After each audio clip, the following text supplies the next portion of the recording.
Imagine the darkest, most hopeless moment of despair you've ever faced, multiplied 1,000 times.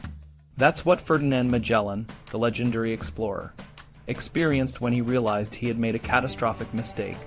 After months of sailing, he found himself stuck in the vast, treacherous waters of the Rio de la Plata, not the gateway to the Pacific he had fervently believed it to be.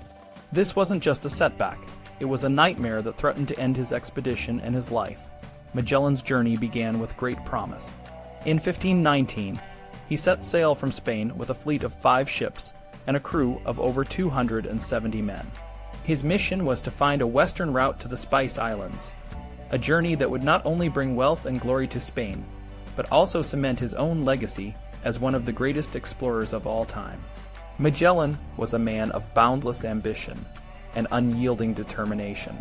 He had studied maps, consulted with scholars, and believed with every fiber of his being that he would succeed. But the discovery of his error in the Rio de la Plata shattered that confidence. For nearly a month, Magellan explored the Rio de la Plata, hoping against hope that he would find the strait he was convinced existed. He sent out small boats to scout, took soundings to measure the depth of the water, and explored every nook and cranny of the bay. But each attempt ended in disappointment. The more he searched, the more it became clear that he had been wrong. The strait was not there. The realization was like a physical blow. He had promised King Carlos of Spain that he would find a passage to the Pacific. He had sworn on his honor, his reputation, and his very life. Now all of that was in jeopardy. The weight of his failure was almost unbearable.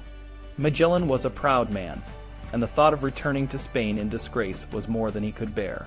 If his Castilian captains learned the truth, they would have him arrested, charged with fraud, and possibly executed.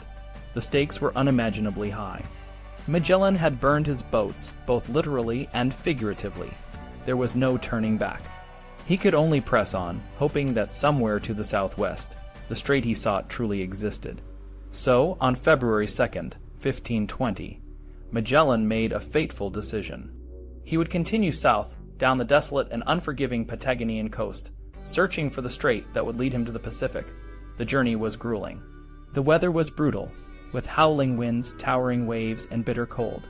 The days grew shorter, the nights longer, and the conditions more dangerous. The crew suffered terribly. Many men died from the harsh conditions, their bodies slipping into the icy waters, never to be seen again. Despite the hardships, Magellan remained resolute. He explored every harbor, every cove, and every inlet, hoping to find the passage he needed. He sent out parties of men to search thoroughly, but each time they returned empty-handed. The Golfo San Matías, the Bahía de los Patos, the Bahía de los Trabajos, and the Golfo San Jorge all ended in disappointment. The farther south they went, the more treacherous the conditions became. The ships were battered by storms, and the crew was pushed to their limits. But Magellan refused to give up. He was driven by a fierce determination to prove that his dream was not a delusion. By March 31st, 1520, the fleet had reached Puerto San Julian, a desolate and chilling place at the 49th degree of south latitude. The weather was so harsh that the sails were covered in sleet and hail, and the ships were frequently battered by cyclones. The crew was exhausted, and morale was at an all-time low. It was here that Magellan decided to make a stand. He told his captains that he would continue south until he found the strait, even if it meant venturing as far as 70 degrees south latitude. Some thought he promised to turn back if they reached 75 degrees, but if he did, he likely didn't understand the full implications. At that latitude, they would have been trapped in the frozen waters of the Antarctic. Magellan's resolve was unshakable, but his actions were also calculated. He knew that the crew was on the brink of mutiny. By reducing rations and provoking a confrontation, he was trying to regain control. On Palm Sunday, he reduced the bread and wine rations for all hands, a move that was sure to anger the already disgruntled crew.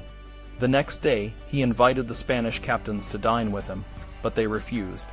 It was a clear challenge, and that evening on April 2nd, 1520, the mutiny began. The mutiny was a critical moment in the expedition.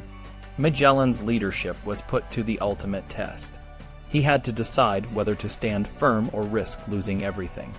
In the end, he chose to confront the mutineers head-on. He used his knowledge of the crew, his strategic thinking, and his unwavering determination to quash the rebellion. It was a risky move, but it paid off. Magellan's leadership and resolve ultimately prevailed, and the fleet continued south. The journey that followed was a testament to human endurance and the power of unwavering belief. Magellan's determination to find the strait, despite the overwhelming odds, is a story of courage, resilience, and the human spirit. It is a reminder that sometimes the greatest achievements come from the darkest moments of despair. Magellan's expedition would go on to discover the strait that now bears his name, the Strait of Magellan, and eventually reach the Pacific Ocean. His legacy, as one of the greatest explorers in history, is a testament to his unwavering determination and the incredible challenges he overcame. In the end, Magellan's journey is a powerful lesson in perseverance. When faced with seemingly insurmountable obstacles, it is easy to give up. But sometimes, the only way to achieve greatness is to push through the darkness, no matter how bleak the situation may seem. Magellan's story is a reminder that even in the face of crushing failure, the human spirit can rise to the challenge and achieve the impossible.